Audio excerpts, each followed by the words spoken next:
On va tirer des enseignements de cette crise, on va tirer des enseignements de la reprise et on va tirer des enseignements du protocole sanitaire qui est sorti.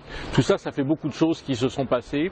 Ce qui va rester, c'est notre obligation aujourd'hui d'être encore plus vigilant sur l'hygiène de l'établissement. C'est la distanciation des tables d'1 mètre, qui n'est pas non plus extraordinaire. C'est jouable, beaucoup de restaurateurs m'ont dit mais moi j'ai plus d'1 mètre donc je lui touche à rien. Il va falloir, et ça va perdurer, qu'on soit encore plus vigilant sur ce qu'on montre. Je pense au buffet, je pense aux cuisines ouvertes, je pense au bar, le barman qui fait ses cocktails, attention à ce qu'il montre. Ce qui va perdurer aussi, c'est la suppression du menu, ça c'est sûr et certain. Plus personne voudra toucher ce menu qui est beaucoup plus contaminé que la porte des toilettes, c'est tout à fait normal. Donc la dématérialisation du menu, elle est dans les tuyaux. Le paiement par téléphone, c'est pareil, on ne voudra plus toucher ce TPE, je pense que le TPE va disparaître. Je pense aux bornes qui ont fait le succès de McDonald's et bien d'autres aujourd'hui. Je pense que la borne, c'est peut-être pire que le menu, les gens ne vont plus la toucher cette borne.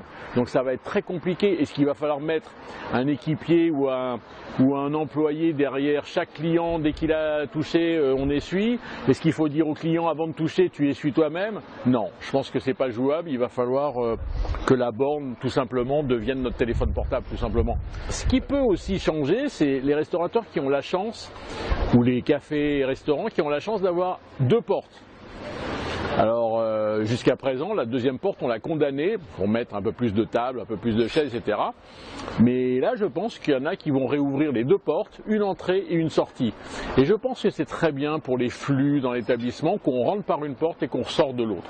Je sens aussi qu'on va voir le développement ou le grand retour de l'ardoise, mais l'ardoise mobile. Moi, j'étais hier sur une terrasse à Bordeaux dans un établissement à qui j'ai dit tu dématérialises pas ton menu? Il me dit non, j'ai entendu qu'on pouvait revenir à l'ardoise et il a 2 très belles ardoises mobiles et je trouve ça très intéressant parce que l'ardoise mobile permet d'avoir un vrai contact avec le client.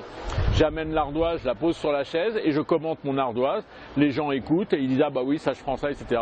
On passe la commande pratiquement au même moment et je trouve que ça rentre un peu dans le métier de service restauration et je trouve que ça va dans le bon sens. On peut se poser aussi la question sur est-ce que les nouvelles façons de faire la queue vont perdurer. Et ça serait pas mal d'ailleurs qu'on reste sur cette distanciation dont certains commerçants ont déjà mis au sol des points de repère de distanciation. Je trouve ça très bien et ce que je trouve bien c'est que les Français respectent ces points-là de façon scrupuleuse. Côté restaurateur, est-ce qu'il ne faut pas introduire cette fameuse fiche qu'on voit dans les toilettes vous savez, où tous les quarts d'heure ou toutes les 20 minutes, il y a quelqu'un qui est passé et qui met son prénom et qui dit j'ai nettoyé les toilettes à 12h40. Je pense que ça serait une petite fiche qui sécuriserait les consommateurs et qui nous permettrait d'avoir des toilettes quasiment en permanence propres. Et puis sur la vente à emporter, à mon avis, pour terminer, ce qui peut perdurer, c'est que ceux qui sont mis à la vente à emporter, qui n'étaient pas de la restauration rapide, ont beaucoup travaillé sur les contenants de la vente à emporter, en les rehaussant en gamme. Et je me demande si ces contenants très haut de gamme ne vont pas perdurer demain, parce que ça valorise d'abord le contenu. Et je pense que quand on fait de la vente à emporter d'un produit digne de ce nom qui est haut de gamme, ça mérite des contenants différents, du plastique, etc. Alors j'entends beaucoup dire que la crise du Covid va mettre entre parenthèses la loi qui va nous obliger à supprimer le plastique. Malheureusement, je pense qu'elle va être mise entre parenthèses parce qu'aujourd'hui, d'un point de vue hygiène, il vaut mieux du non réutilisable que du dur. Maintenant, il se pourrait aussi que le consommateur, c'est au restaurateur aussi de leur donner l'idée, venez avec vos contenants.